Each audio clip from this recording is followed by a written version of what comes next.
बिस्मिल्लाहिर्रहमानिर्रहीम। अस्सलाम वालेकुम स्टूडेंट्स, हाउ आर यू। सो आज की वीडियो में हम लोग डिस्कस करने जा रहे हैं एमडीकेट और ईटा में आने वाले मोस्ट इम्पॉर्टेंट केमिस्ट्री एमसीक्यूज़, ठीक है, सेकंड ईयर के। और आज हम इन सब एमसीक्यूज़ को डिस्कस करेंगे, तो आप लोगों ने वीडियो इन तक देखनी है। इंशाल्लाह आपको तमाम एमसीक्यूज़ क्लियर हो जाएंगे, ठीक है। सो स्टार्ट करते हैं फ्रॉम एमसीक्यूज़ नंबर 1, ठीक है। The number of isotopes of gold is, ठीक है। तो इसी तरह के एमसीक्यूज़ एमडीकेट और ईटा में आते हैं, ठीक है। तो इनको अच्छी तरह से तैयार करने आप लोगों ने। The number of isotopes of gold, के गोल्ड के हमारे पास कितने आइसोटोप्स होते हैं, ठीक है। आंसर पर जाने से पहले मैं आपको कुछ बता दूं कि gold is mono isotropic element, ठीक है। गोल्ड एक मोनो आइसोटोपिक एलिमेंट है, ठीक है। सो ये आपको एक अनदर इन्फॉर्मेशन मिल गई कि गोल्ड क्या है, एक मोनो आइसोटोपिक एलिमेंट है। तो यही आपका क्या है, आंसर है, ठीक है। कि गोल्ड का हमारे पास सिर्फ एक आइसोटोप होता है, mono mean one and isotopic mean एक आइसोटोप, ठीक है। Elements with odd atomic number, most important information है, ठीक है। Elements with odd atomic number have less number of isotopes, ऐसे एलिमेंट्स जिनके एटॉमिक नंबर ऑड हैं, ठीक है, ऑड नंबर है। ऑड नंबर मतलब 1, 3, 5, 7 इस तरह के जिसके एटॉमिक नंबर हैं उसके ज़्यादातर आइसोटोप्स लेस होते हैं, ठीक है। तो इसका मतलब जो इवन नंबर वाले एटॉमिक नंबर होंगे, जो एलिमेंट होंगे, उनके आइसोटोप्स क्या होंगे, ज़्यादा होंगे। तो इस वजह से इस एमसीक्यूज़ का ऑप्शन नंबर जो बी है कि इसका एक ही आइसोटोप है गोल्ड का, तो ये करेक्ट आंसर हो जाएगा, ठीक है। दूसरा हमारे पास एमसीक्यू है, the number of isotopes of 10, ठीक है। 10 भी एक एलिमेंट है, तो इसका हमें आइसोटोप्स का पूछा गया है कि इसके कितने आइसोटोप्स हैं। तो यहाँ पर आप देख सकते हैं 10 हैज़ 11 आइसोटोप्स, ठीक है। 10 के हमारे पास कितने 11 आइसोटोप्स होते हैं। It has even atomic number 50, ठीक है। तो मैंने आपको बताया कि जिसके इवन एटॉमिक नंबर होगा उसके आइसोटोप्स भी ज़्यादा होंगे। तो इस वजह से ये जो हमारा ऑप्शन नंबर डी है 11, ये करेक्ट आंसर हो जाएगा कि 10 के 11 आइसोटोप्स हैं, ठीक है। तीसरा हमारे पास एमसीक्यूज है, which molecular ion are more abundant in mass spectrum, ठीक है। कि मेस स्पेक्ट्रम में कौन सा मालिक्यूलर आयन मोस्ट एबंडेंटली बहुत ज़्यादा पाए जाते हैं, ठीक है। तो वो है केटाइनिक आयन, ठीक है। केटाइनिक आयन हमेशा ज़्यादा होते हैं, ठीक है। So molecular cations found by the ionisation of gas by passing electron beam, ठीक है। ये बनते किस तरह से, ये इन्फॉर्मेशन है, ठीक है। तो केटाइनिक आयन क्या होते हैं, ज़्यादा होते हैं, ये बंडट में होते हैं।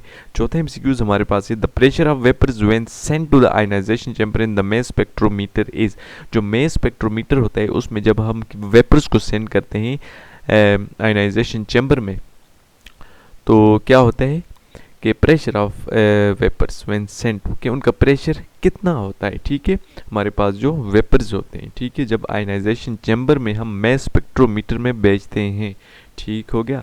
तो low pressure is maintain in the ionisation chamber so that collisions of these ions may not occur, वहाँ पर जो होते हैं ना, लो प्रेशर रखा जाता है ताकि जो कोलिजन हो सके आयन के दरमियान वो बिल्कुल मिनिमम हो जाए, ठीक है। सो यहाँ पर जो प्रेशर होगा वो जो कम है, ठीक है, 10⁻⁷ टू 10⁻8 टॉर, ठीक है। फिफ्थ एमसीक्यूज हमारे पास है, 9.8 grams of aqueous solution of H2SO4 contain, most tricky MCQs है, ठीक है। आप इसको समझ गए तो मैं समझ जाऊंगा कि आप लोग एक इंटेलिजेंट आदमी है, ठीक है। सो 9.8 grams of aqueous solution of H2SO4 contain moles of hydrogen ion, जो हमारे पास 9.8 ग्राम ऑफ एक्वस सोल्यूशन होता है सल्फ्यूरिक एसिड का, ठीक है, H2SO4 का, उसमें कितने हमारे पास जो हाइड्रोजन आयन होंगे, ठीक है। क्योंकि ये एसिड है तो ये हाइड्रोजन आयन देता है, ठीक है। सो इसका आंसर है 9.8 ग्राम ऑफ H2SO4 हमारे पास बराबर है 0.1 मोल के, आप निकाल सकते हैं फार्मूला लगा के। अब देखें यहाँ पर हमारे पास H2SO4 produces 2 moles of H positive ion, क्योंकि ये डाईप्रोटिक है, ठीक है। यानी कि इसके ये 2 हाइड्रोजन दे सकता है, आप देख सकते हैं इसके अंदर 2 हाइड्रोजन हैं। तो देयरफॉर अगर 1 मोल जो H2SO4 का है वो क्या देता है, वो एक जो 9.8 ग्राम ऑफ H2SO4 है वो बराबर है हमारे पास 0.1 मोल के। तो इसी तरह अगर डाईप्रोटिक है तो इसके जो मोल्स ऑफ हाइड्रोजन आयन होंगे वो 0.2 मोल हो जाएंगे, ठीक है। आई होप कि आप लोगों को अच्छी तरह से समझ आई होगी। तो 0.2 मोल जो होंगे हमारे पास हाइड्रोजन आयन होंगे एक्वस सॉल्यूशन ऑफ H2SO4 में। 1 मोल ऑफ C2H5OH इथानॉल, ठीक है, contain number of oxygen atom, कितने इसमें नंबर ऑफ ऑक्सीजन एटम होंगे, ठीक है। सो इसका आंसर है 1 mole of ethanol contain 1 oxygen, जो कि बराबर है 1 मोल के। तो therefore 1 mole of oxygen atom है 6.023 multiply by 10 power 23 oxygen atom. So जो इथेनॉल का 1 मोल है उसमें एवोगैड्रोज नंबर ऑफ एटम्स होंगे, ठीक है। आई होप कि ये भी आपको क्लियर हो गया होगा। 7 MCQ है a beaker contain 9 gram of water, the number of hydrogen atom is. एक बीकर है जो कि 9 ग्राम ऑफ वाटर पर कंसिस्ट करता है, उसमें नंबर ऑफ हाइड्रोजन एटम कितने होंगे। ये भी मोस्ट इंपॉर्टेंट और ट्रिकी MCQs है, ठीक है। अगर हमारे पास जो 9 ग्राम हैं वाटर के वो 0.5 मोल के बराबर होते हैं, ठीक है। उन्होंने क्या दिया था कि एक बीकर है जिसमें 9 ग्राम वाटर के हैं, तो नंबर ऑफ हाइड्रोजन एटम कितने होंगे। तो हमें सबसे पहले जो 9 ग्राम ऑफ वाटर है उसके मोल निकालने पड़ेंगे, ठीक है। अगर हम लोगों ने मोल निकाल दिए और वो हमारे पास आगे 0.5 मोल ऑफ H2O। तो इस तरह अगर हमारे पास 1 मोल H2O कंटेन हाइड्रोजन एटम्स, ठीक है। एक वाटर में कितने 2 हाइड्रोजन एटम होते हैं ना, तो इसी तरह हमारे पास जो 1 मोल है ना वो किसके बराबर होगा, अगर हम हाइड्रोजन एटम्स निकालें तो 2 टाइम एवोगाड्रोज नंबर के बराबर होगा, ठीक हो गया। तो इस तरह जो 0.5 मोल्स आए हमारे पास किस लिए, किसके लिए 9 ग्राम वाटर के लिए, ठीक है। तो इसके लिए हमारे पास 0.5 मोल ऑफ H2O में कितने हाइड्रोजन एटम हो जाएंगे, तो जो पहले 2 थे उसमें से अब 1 हो जाएगा, यानी कि सिर्फ एवोगाड्रोज नंबर के बराबर एटम्स होंगे, ठीक हो गया। 8 नंबर वाला MCQs हमारे पास है molecular formula is determined from empirical formula because. हम मॉलिक्यूलर फार्मूला जो है यानी कि actual number of atoms present in the molecule उसको हम मॉलिक्यूलर फार्मूला कहते हैं। और एम्पेरिकल फार्मूला भी बता दूं तो वो सिंपलेस्ट होल नंबर रेशियो होती है किसी भी एटम्स के दरमियान मॉलिक्यूल में, ठीक है। So molecular formula is integral multiple of empirical formula. Molecular formula हमारे पास इंटीग्रल मल्टीपल होता है एम्पेरिकल फार्मूला का, ठीक है। सो वेयर एन हमारे पास होता है molecular mass divided by empirical formula mass. अगर आपको डिवाइड करेंगे इसको तो हमें एन मिलता है। अब हम आते हैं अपने MCQs के आंसर की तरफ, तो वो है हमारा आंसर नंबर बी, ठीक है।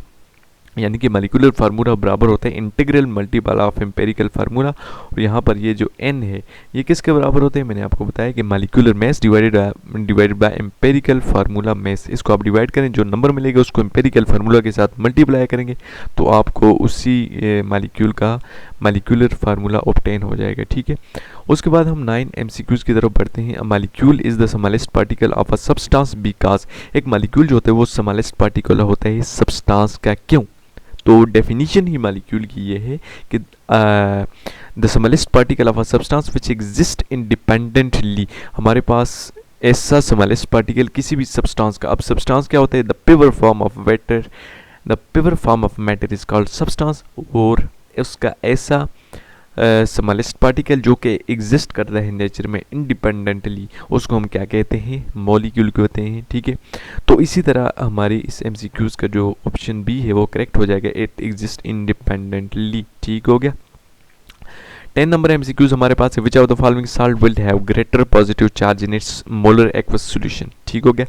तो हमारे पास 4 साल्ट हैं, कैल्शियम क्लोराइड का, पोटाशियम क्लोराइड का, अमोनियम क्लोराइड का और सोडियम क्लोराइड का। सो इसका जो करेक्ट आंसर है वो ए है, ठीक है। क्यों कि जो कैल्शियम है, ठीक है, ये जब एक्वस सॉल्यूशन में डालेंगे तो Ca+2 बन जाएगा और Cl- बन जाएगा, ठीक हो गया। सो ये जो Ca+2 आयन है वो डाई पॉजिटिव आयन है, while Na positive, K positive, ठीक है। जो हमारे पास कैल्शियम है, कैल्शियम+2 आयन वो डाई पॉजिटिव आयन है, वाइल जो हमारे पास सोडियम आयन है, पोटाशियम आयन है, इसी तरह हमारे पास अमोनियम आयन है वो क्या है, यूनी पॉजिटिव आयन है। Therefore number of positive charges in 1 mole of calcium chloride solution is 2 time, ठीक है। तो इसी वजह से हमारा जो करेक्ट आंसर है वो ए हो जाएगा। आई होप सो आज की वीडियो आपको पसंद आई हुई होगी, ठीक है, जिसमें हम लोगों ने 10 MCQs डिस्कस किए हैं मोस्ट इंपॉर्टेंट। अगर आपको वीडियो पसंद आई तो इसको लाइक कीजिए और इसके नीचे कमेंट कीजिए दूसरी वीडियो के लिए, तब मैं आप लोगों के लिए दूसरी वीडियो बनाऊँगा, ठीक है। अदरवाइज़ मैं आप लोगों के लिए नहीं बनाऊँगा, ठीक है। अच्छा, तो इसके बाद चैनल को भी सब्सक्राइब कर दें क्योंकि इसके ज़रिए आपको इन्फॉर्मेटिव वीडियोस इसी तरह की मिलती रहेंगी। तो मिलते हैं किसी नई लेक्चर वीडियो में, तब तक के लिए अल्लाह हाफिज़।